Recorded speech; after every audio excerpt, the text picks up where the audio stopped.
ভারতের পূর্বাঞ্চল একই অবস্থা, নেপালের যে অবস্থা, ভুটানের যে অবস্থা, নেপাল ভারতের সেভেন সিস্টারের একই অবস্থা। তার সমুদ্র দর্শন তার হয় না, হবে না। We have a long history with Bangladesh, a very special history with Bangladesh, which goes back to 1971. It's also a decision that they have to make about what kind of relationship they want. We have sent a very clear signal. Yunus মিয়ার এই ভিডিওটা কয়েক মাসের পুরনো video, কারণ এখন আর ইউনুস মিয়া ভারতের seven sisters নিয়ে একটা কথাও বলছেন না। যেভাবে ভারত বাংলাদেশকে টাইট দিয়ে দিয়েছে না, হাহাকার পড়ে গেছে বাংলাদেশে। এই মুহূর্তে আজকের দিনে বাংলাদেশকে আরো একটু টাইট দেওয়া হলো, যেটুকু বাকি ছিল সেটুকু এবার নিষেধাজ্ঞার মধ্যে আনা হলো। কিন্তু আপনারা জানেন, আমাদের দেশ হচ্ছে এই পৃথিবীর সবচেয়ে বড় গণতান্ত্রিক দেশ এবং সবচেয়ে বড় শান্তিপ্রিয় দেশ। তাই বাংলাদেশকে একেবারে আলটিমেটাম দেওয়ার পরেও, একেবারে পুরো টাইট করে দেওয়ার পরেও তাদের জন্য অপশন খোলা থাকছে। আমাদের প্রতিবেশীদের মধ্যে একমাত্র বাংলাদেশের জন্যই এখনো শান্তি, ব্যবসা, বাণিজ্য সব রকমের রাস্তা খুলে রাখছে আমার দেশ ভারতবর্ষ। হয়তো আপনার বা আমার ব্যক্তিগতভাবে পছন্দ হতে পারবে না, কিন্তু আমার দেশ আজকেও একটা বাংলাদেশ নিয়ে উচ্চ পর্যায়ের মিটিং করেছে এবং সেখানে বাংলাদেশকে সুযোগ দেওয়ার কথা উঠে এসেছে। ঠিক কি পরিস্থিতি এদিকে? একদিকে শেষ টাইটটাও দেওয়া হলো, অন্যদিকে রাস্তা খোলা রাখা হচ্ছে। এটাই হচ্ছে আমার দেশ। এবং এই জন্য আপনি যে ভারতে জন্মগ্রহণ করেছেন, এই জন্য আমি অন্তত গর্ব অনুভব করি যে উপরওয়ালা আমাকে একটু এপাশ ওপাশ ধপাস কোনো রাজ্যের নাগরিক, কোনো দেশের নাগরিক করেনি। বাইচান্স যদি বাংলাদেশ, চীন বা পাকিস্তানের নাগরিক করে দিত, তাহলে এইভাবে নিজের দেশকে নিয়ে গর্ব অনুভব করতে পারতাম কিনা যথেষ্ট সন্দেহ আছে। ভারত একেবারে দ্বিমুখী রাস্তা নিচ্ছে, পরিষ্কার এবং ক্লিয়ার কাট। ঠিক কি কি হলো আজকে, কিভাবে টাইট দেওয়া হলো আর অন্যদিকে রাস্তাও রাখা হচ্ছে, সবটা দেখাবো আপনাদের, বলবো। এই অত্যন্ত গুরুত্বপূর্ণ প্রতিবেদন শেষ অবধি দেখুন। আমি মানব, দ্য নিউজ বাংলায় আপনাদের স্বাগত জানাচ্ছি। ইউনুস মিয়ার মুখ থেকে গত 2 মাসে আর কেউ ভারতের সেভেন সিস্টার্স এর নাম শুনতে পায়নি। এমনিতেই তিনি টাইট হয়ে গেছেন। বাংলাদেশকে যা শিক্ষা দিয়েছে ভারত, এবার বাংলাদেশ ভাবতেই পারেনি ভারত এই রকমের শিক্ষা দিতে পারে। বলেছিলাম না, এই ভারত অন্য ভারত, নতুন ভারত। এখন আর এই ভারত দানছত্র খুলে শত্রুদের জন্য বসে নেই। এই 2-3 বছরে ভারত অনেকটা বদলে গেছে। আমি বলছি আপনাদের, শেষ যে টাইট দেবার কথা ছিল সেটাও দিয়ে দেওয়া হলো। এর আগে আপনারা জানেন স্থলপথে পুরোপুরি পণ্য আমদানি বন্ধ হয়ে গেছে। এবার যেটুকু বাকি ছিল সেটাও করে দিল এই ডিজিএফটি। ডিজিএফটি ফুল ফর্ম কি? Director general of foreign trade. এরা আজকে ঘোষণা করে দিল স্থলপথে বাংলাদেশ থেকে আর যে যে জিনিসগুলো আমদানি হতো, পাট এবং শনের তৈরি যে সমস্ত দ্রব্য স্থলপথে আমদানি হতো, তা আর ভারতের কোনো স্থলপথ দিয়ে ঢুকবে না, কোনো সেভেন সিস্টার্স রাজ্য দিয়ে ঢুকবে না, কোনো কলকাতা বন্দর বা মালদা, মুর্শিদাবাদ, উত্তরবঙ্গের কোনো স্থলবন্দর নিয়ে ঢুকবে না। এবার থেকে বাংলাদেশের পাট এবং শনের কোনো দ্রব্য শুধুমাত্র মুম্বাইয়ের নবসেবা সমুদ্র বন্দর দিয়েই ঢুকতে হবে। বুঝলেন? বাংলাদেশের পাট এবং শনের যে দ্রব্য কখনো সেভেন সিস্টার্স, কখনো কলকাতা, কখনো উত্তর পূর্ব ভারতের বিভিন্ন রাজ্য দিয়ে ঢোকাতো, সেগুলো এবার বন্ধ করে দেওয়া হলো। এবার বাংলাদেশের এই পাট এবং শনের যে দ্রব্য, সেগুলোকে যদি আমদানি করতে হয় তাহলে আসতে হবে একেবারে বাংলাদেশ থেকে মুম্বাই বন্দরে, যেটা টাকা পয়সার ক্ষেত্রে কতটা দাম বৃদ্ধি পাবে এটা আপনারা বুঝতে পারছেন। তার জন্য কোনো অর্থনৈতিক বিশেষজ্ঞ বা বাণিজ্যিক বিশেষজ্ঞ আপনাদের হতে হবে না। যে পাট এবং শনের দ্রব্যগুলো সেভেন সিস্টার দিয়ে ঢুকে পড়তো, কলকাতা দিয়ে ঢুকে পড়তো, ওদিকে চ্যাংরাবাধা বা উত্তরবঙ্গের বিভিন্ন সীমা দিয়ে ঢুকে পড়তো, সেগুলো এখন আমদানি করতে হলে একেবারে বাংলাদেশ থেকে আসতে হবে মুম্বাই বন্দরে, যেটার দাম কতটা বেড়ে যাবে আপনারা প্রত্যেকেই বুঝতে পারছেন। শেষ যে টাইট দেওয়ার দরকার ছিল সেটাও ভারত সরকার দিয়ে দিয়েছে এবং পরিষ্কার এই কেন্দ্রের বিজ্ঞপ্তিতে, director general of foreign trade, এদের বিজ্ঞপ্তিতে পরিষ্কার বলা হয়েছে বাংলাদেশ থেকে ভারতের মাটি হয়ে যে সমস্ত পণ্য নেপাল বা ভুটানে যায় সেগুলোর ক্ষেত্রে এই নিষেধাজ্ঞা প্রযোজ্য হবে না। প্রথমেই বলেছিলাম না, আমার দেশ বিশ্বের সবচেয়ে বড় গণতান্ত্রিক এবং শান্তিপ্রিয় দেশ। এই দেশ 2 প্রতিবেশী নেপাল এবং ভুটানের ক্ষয়ক্ষতি তাদের ব্যবসা বাণিজ্যকেও সমান গুরুত্ব দেয়। ভারত তার নিজের দেশে বাংলাদেশের সমস্ত বস্তু স্থলপথে আমদানি নিষেধাজ্ঞা জারি করে দিয়েছে, কিন্তু নেপাল আর ভুটান যাতে কোনো রকম সমস্যায় না পড়ে তার জন্য কিন্তু বাংলাদেশ থেকে ভারতের মাটি হয়ে যে সমস্ত পণ্য নেপাল বা ভুটানে যাচ্ছে সেগুলোর ক্ষেত্রে নিষেধাজ্ঞা জারি করেনি। এটাই আমার দেশ ভারতবর্ষ, যার জন্য আমরা গর্ব অনুভব করি। তবে ভারতের কোন স্থলবন্দর ব্যবহার করে পাট ও শনের তৈরি পণ্য কিন্তু ভারতবর্ষে ঢুকবে না।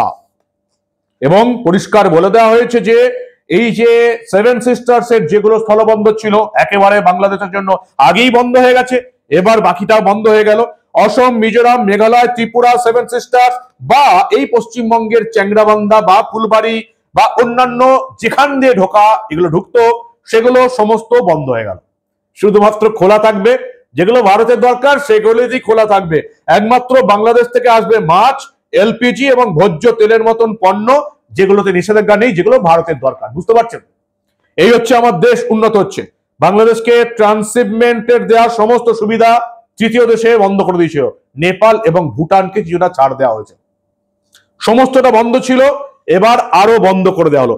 একেবারে হাজার হাজার কোটি টাকার যে ক্ষতি বাংলাদেশের হচ্ছে সেটা বলে আর বোঝাতে হবে না। এর জন্য বললাম কোনো বাণিজ্যিক বিশেষজ্ঞ হতে হবে না। কত ক্ষতি হচ্ছে যেটুকু আমরা দেখতে পাচ্ছি যে এই নিষেধাজ্ঞা জারি করার আগে অর্থাৎ স্থলপথে কোনো পণ্য আমদানি করা হবে না, একমাত্র দুটো জলপথ কলকাতা বন্দর এবং এই মুম্বাইয়ের নবসেবা বন্দর দিয়ে আমদানি হবে, আর বাকি পাট এবং শনের দ্রব্য শুধুমাত্র মুম্বাই নবসেবা বন্দর দিয়ে আমদানি হবে।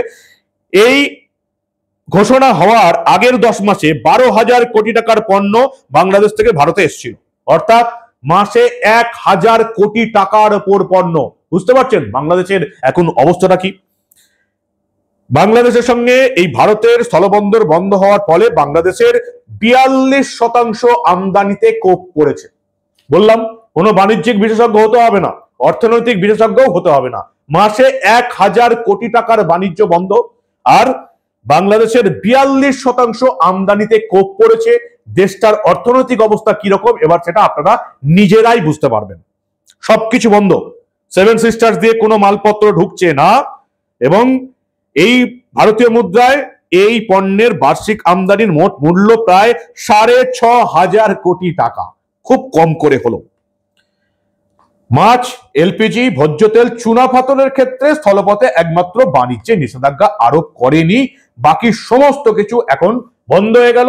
পাট এবং শনের যে দ্রব্যগুলো আসতো বাংলাদেশ থেকে পুরোপুরি বন্ধ হয়ে গেল, মুম্বাই বন্দর ছাড়া কোথা থেকেও ঢুকবে না। অন্যদিকে বাংলাদেশে যারা পোশাক নির্মাতা তারা আবার ইউনূস সাহেবকে ছেড়ে দিচ্ছেন, কিছু একটা করুন। কয়েক মাস হয়ে গেল আমরা ধ্বংসের পথে, বাংলাদেশের পোশাক নির্মাতারা ধ্বংসের পথে, ভিখারি হয়ে যাচ্ছেন শুধুমাত্র ভারত বাণিজ্য বন্ধ করে দিচ্ছে বলে। কারা শুরু করেছিল? যদি ভাবেন ভারত শুরু করেছিল, ভুল ভাববেন। ভারত শুধু প্রতিদান দিয়েছে, ভারত শুধু একটুখানি প্রত্যুত্তর দিয়েছে, জবাব দিয়েছে। কারা প্রথম শুরু করলো? প্রথমে ভারত থেকে সমস্ত রকমের বাণিজ্য স্থলপথে বন্ধ করে দিল বাংলাদেশের ইউনূস সরকার। তারা চীনের সঙ্গে ভালো সম্পর্ক করতে চাইল, ভারত পাল্টা দিয়েছে। এখন কান্নাকাটি করছে এই BKMIA, Bangladesh knitwear manufacturers and exporters association. BKMEA, Bangladesh knitwear manufacturers and exporter association. বারবার তারা ইউনূস সরকারকে চিঠি দিচ্ছে, তারা শুকিয়ে যাচ্ছে, তাদের ব্যবসা বন্ধ। 50% ব্যবসা ভারতের সঙ্গে ছিল, বন্ধ হয়ে গেছে। ইউনূস সাহেব ভারতের সঙ্গে যোগাযোগ করছেন, কিন্তু এই যে BKMEর সভাপতি মোহাম্মদ হাতেম আবার অন্তর্বর্তী সরকারকে জানিয়েছেন কিছু একটা করুন, ভারতের সঙ্গে সময় নিন, ভারতের সঙ্গে বৈঠকে বসুন, না হলে বাংলাদেশের এই পোশাক নির্মাতারা ধ্বংস হয়ে যাবে, কলকারখানা পথে বসে যাবে। ভারতের বাজার যদি না পায় তাহলে বাংলাদেশের পোশাক নির্মাতারা চোখে এখন অন্ধকার দেখছে। ইউনূস সাহেবকে বারবার চিঠি লিখছেন, ভারত তাদেরকে গুরুত্ব দিচ্ছে না। কি জানা যাচ্ছে? পোশাক নির্মাতারা চিঠিতে বারবার জানাচ্ছেন ভারত বাংলাদেশ বাণিজ্যের খতিয়ান তারা জানাচ্ছেন। বলা হয়েছে বাংলাদেশের প্রায় 80% রপ্তানি পণ্য বেনাপোল স্থলবন্দর হয়ে ভারতে প্রবেশ করে। এর মধ্যে অধিকাংশই পোশাক। গত 10 মাসে অর্থাৎ ভারতের নিষেধাজ্ঞা দেওয়ার আগে 10 মাসে প্রায় 12,000 কোটি টাকার পণ্য বাংলাদেশ থেকে ভারতে গেছে, এটা পুরোপুরি বন্ধ হয়ে গেছে। বুঝতে পারছেন তো ভারতের সঙ্গে শত্রুতা করে এখন বাংলাদেশের কি হবে? বাংলাদেশকে সাহায্য করতে অন্তত পাকিস্তানের মতন ভারতকে যুদ্ধ করতে হবে না। পাকিস্তানকে যুদ্ধ না করে বন্ধ করা যেত যদি সিন্ধু জলচুক্তি আগেই বন্ধ করা হতো। সিন্ধু জলচুক্তি আর করা হবে না কোনোদিন। পাকিস্তান চোখে সর্ষে ফুল দেখছে, তাদের এবারের সমস্ত খরিফ শস্য জলের অভাবে শুকিয়ে নষ্ট হয়ে গেছে। বাংলাদেশের এবার গঙ্গা জলচুক্তিও নতুন করে ভাবা হবে, আর 10 বছরের বেশি চুক্তি হবে না, এবং সেই চুক্তি আগে দেখা হবে আমাদের ভারতবর্ষে শুখা মরশুমে কি লাগবে। অর্থাৎ এবার বাংলাদেশকে শুখা মরশুমে শুকিয়ে মারা হবে, আর বর্ষার মরশুমে ফারাক্কার বাঁধ উন্মুক্ত করে দিয়ে বাংলাদেশকে জলে ভাসিয়ে দেওয়া হবে। বাংলাদেশকে সাহায্য করতে আমাদেরকে যুদ্ধও করতে হবে না। কিন্তু এই যে বললাম না, গর্ব অনুভব করুন যে আমরা ভারতবর্ষে বাস করি, আমার দেশ পৃথিবীর সবচেয়ে বড় গণতন্ত্র এবং শান্তিপ্রিয় দেশ। তাই বাংলাদেশকে একেবারে শেষ পর্যন্ত টাইট দেওয়ার পরেও বাংলাদেশের সামনে অপশন খোলা থাকছে, যদি তারা শত্রুতা ছাড়ে, যদি চীন এবং পাকিস্তানের সঙ্গে সম্পর্ক কমায়। আজকেও মোদী সরকার সিদ্ধান্ত নেওয়ার পরেও মোদী সরকার তাদের যে সংসদীয় কমিটি আছে সেই সংসদীয় কমিটিকে সম্পূর্ণ ছাড় দিয়েছে। বাংলাদেশের সঙ্গে ব্যবসা বাণিজ্য নিয়ে কি করা উচিত, কি পদক্ষেপ করা উচিত তা অর্থনৈতিক বিশেষজ্ঞদের সঙ্গে, কূটনৈতিক বিশেষজ্ঞদের সঙ্গে, আন্তর্জাতিক সম্পর্ক বিশেষজ্ঞদের সঙ্গে খতিয়ে দেখে তারা ভারত সরকারকে পরামর্শ দিক। আমাদের রাজ্যে মমতা বন্দ্যোপাধ্যায়, অভিষেক বন্দ্যোপাধ্যায় বলেন কারো কথা শোনে না, কারো কথা শোনে না। আসলে চিত্রটা কি? আজকে দিল্লিতে একটা উচ্চ পর্যায়ের মিটিং হলো, এবং সেখানে কারা মিটিং করলো শশী থারুরের নেতৃত্বাধীন বিদেশ মন্ত্রক বিষয়ক সংসদীয় কমিটি। বিজেপির কেউ চেয়ারম্যান নয়, চেয়ারম্যান কংগ্রেসের সাংসদ শশী থারুর। দিল্লিতে উচ্চ পর্যায়ের মিটিং হলো, কারা মিটিং করলো? বিদেশ মন্ত্রক সব বিষয়ক সংসদীয় কমিটি। এবং আমার যতদূর মনে হচ্ছে এই কমিটিতেই অভিষেক বন্দ্যোপাধ্যায় আছেন, যতদূর আমার মনে পড়ছে, সঠিকভাবে আমি এই মুহূর্তে বলতে পারছি না, যতদূর মনে পড়ছে বিদেশ মন্ত্রক সংসদীয় কমিটি, যেখানকার চেয়ারম্যান হচ্ছেন শশী থারুর। এই কমিটিতে আঞ্চলিক তৃণমূলের সর্বভারতীয় সাধারণ সম্পাদক অভিষেক বন্দ্যোপাধ্যায় আছেন। এবং তারা কাদের সঙ্গে বৈঠক করেছেন? এই সংসদীয় কমিটি বিদেশ মন্ত্রকে তারা কূটনৈতিক বিশেষজ্ঞদের সঙ্গে বৈঠক করেছেন, অর্থনৈতিক বিশেষজ্ঞদের সঙ্গে বৈঠক করেছেন, দুদেশের এই যে সম্পর্ক বিশেষজ্ঞদের সঙ্গে বৈঠক করেছেন। বিশেষজ্ঞদের মধ্যে কারা ছিলেন? প্রাক্তন জাতীয় নিরাপত্তা উপদেষ্টা শিবশঙ্কর মেনন, অবসরপ্রাপ্ত আর্মি জেনারেল সৈয়দ আতা হাসানাইন, বাংলাদেশে নিযুক্ত ভারতের প্রাক্তন হাই কমিশনার রেবা গাঙ্গুলি দাস, জওহরলাল নেহরু ইউনিভার্সিটির স্কুল অফ ইন্টারন্যাশনাল স্টাডিজের ডিন অমিতাভ মাট্টু। এদের সঙ্গে কথা বললেন শশী থারুরের নেতৃত্বাধীন বিদেশ মন্ত্রকের সংসদীয় কমিটি।